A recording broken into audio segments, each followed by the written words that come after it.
And finally this week, Switzerland, where the national dance is collapsing from altitude sickness. Last Sunday, the Swiss observed Tag der Kranken, which I know sounds like an IKEA product which might precipitate a divorce, but it's in fact their annual Day of the Sick, a tradition dating back to 1939. And interestingly, Tag der Kranken is the only Swiss tradition dating back to 1939 that is not also a war crime.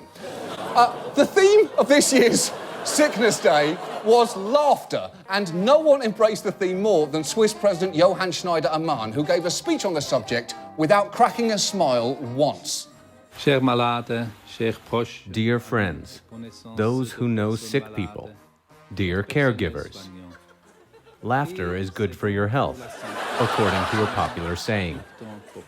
Like me, you have certainly already had the experience. Have you, though?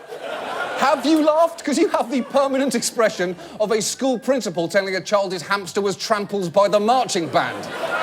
His speech was so humourless, one media outlet noted that he was about as funny as a funeral director, which is a little unfair to funeral directors who tell all kinds of great jokes. For instance, knock, knock, who's there? Well, we know it's not your uncle. And the frustrating thing is, it's not difficult to make Tag der Kranken funny. Just look at its official logo.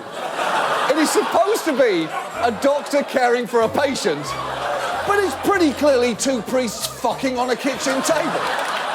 I assume that image beat out their other logo designs, such as doctor leaning over to check patient's pulse, doctor assisting a vomiting patient, and an orgy, just an actual orgy.